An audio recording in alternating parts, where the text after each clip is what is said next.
दोस्तों, कुरनी विधानसभा उपचुनाव में मुकाबला बेहद दिलचस्प और कांटे का माना जा रहा है। शुरुआत में तो मुकाबला बीजेपी उम्मीदवार और महागठबंधन उम्मीदवार के बीच माना जा रहा था, लेकिन जैसे ही चुनावी संघर्ष में कुछ और राजनीतिक पार्टियों और फिर निर्दलीय उम्मीदवारों ने टाल ठोका तो लड़ाई दिलचस्प हो गई। बाजी कौन मारेगा ये आज पूरे दावे के साथ कोई नहीं कह सकता है। दरअसल कुछ उम्मीदवार ऐसे हैं जो खेल को बिगाड़ने का पूरा मादा रखते हैं। कुरनी से महागठबंधन ने जदयू उम्मीदवार के तौर पर मनोज कुशवाहा को उतारा है, जो कुशवाहा जाति से आते हैं। फिलहाल इस जाति के वोटरों का झुकाव जदयू उम्मीदवार की तरफ दिख रहा है, लेकिन बीजेपी भी इस वोट बैंक पर तगड़ा दावा कर रही है और इसी जाति के अपने कद्दावर नेता सम्राट चौधरी को इस वोट बैंक को अपने पाले में करने के लिए बड़ी जिम्मेदारी दे दी है। वहीं कुछ ऐसा ही हाल बीजेपी उम्मीदवार केदार गुप्ता के साथ भी है, जो वैसे जाति से आते हैं। इस वोट बैंक पर बीजेपी की मजबूत पकड़ दिखाई पड़ रही है। ये तो साफ साफ समीकरण दिख रहा है।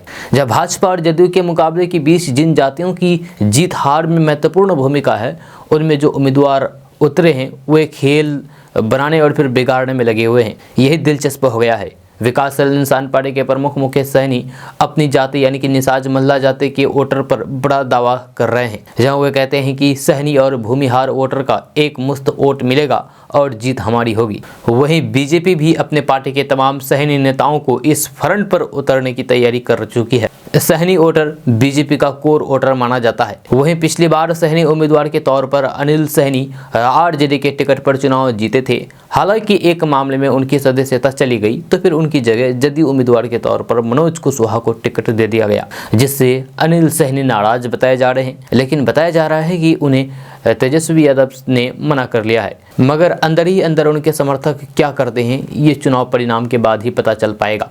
आरजेडी के लिए समस्या युवा राजद के पूर्व जिला अध्यक्ष और जिला पार्षद शेखर सहनी भी है। उन्होंने राजद से इस्तीफा दे दिया और फिर निर्दलीय उम्मीदवार के तौर पर चुनावी मैदान में कूद चुके हैं। कहा जा रहा है कि ये मुकेश सहनी के साथ साथ आरजेडी के उम्मीदवार को भी नुकसान पहुंचा सकते हैं। मुकेश सहनी की वीआईपी पार्टी ने नीलाभ कुमार को उम्मीदवार बनाया है, जो भूमिहार जाति से आते हैं और कुरनी विधानसभा में भूमिहार जाति में इनकी मजबूत पकड़ मानी जाती है। ये बीजेपी और जदयू दोनों का खेल बिगाड़ रहे हैं। दरअसल अभी भूमिहार वोटर बीजेपी के कोर वोटर माने जाते रहे हैं, लेकिन मोकामा में इसमें बंटवारा हो गया। वहीं इसके पहले बोचहा में हुए उपचुनाव में भी भूमिहार वोटर ने बीजेपी के खिलाफ अपनी नाराजगी दिखा चुकी है, जिसका घाटा बीजेपी को उठाना पड़ा था। जानकारों के माने तो इस बार भी भूमिहार वोटरों में बंटवारा तय दिख रहा है, क्योंकि मुकेश सहनी ने भूमिहार उम्मीदवार उतार करके दोनों के लिए मामला फंसा दिया है। लेकिन खबर है कि जदयू के राष्ट्रीय प्रेसिडेंट ललन सिंह कुरनी में कैंप करने वाले हैं और भूमिहार वोटरों को जदयू के पाले में करने के लिए पूरी ताकत लगाएंगे। वहीं बीजेपी ने भी पूर्व मंत्री सुरेश शर्मा को भूमिहार वोटरों को अपने पाले में करने के लिए जिम्मेदारी दी है।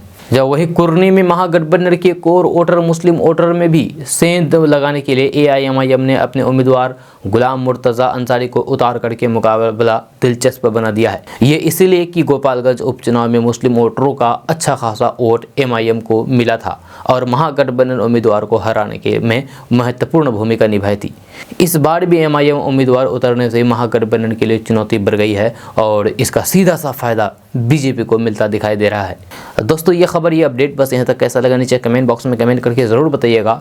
अगर आप इस चैनल पर नए आए हैं तो फिर चैनल को सब्सक्राइब करके बेल आइकन को प्रेस कर दीजिए। अगर आप इस वीडियो को हमारे फेसबुक पेज पर देख रहे हैं तो हमारे फेसबुक पेज को लाइक, फॉलो और शेयर करना कतई नहीं भूलिएगा। तो मिलते हैं फिर नेक्स्ट वीडियो के साथ, तब तक के लिए जय हिंद, जय भारत।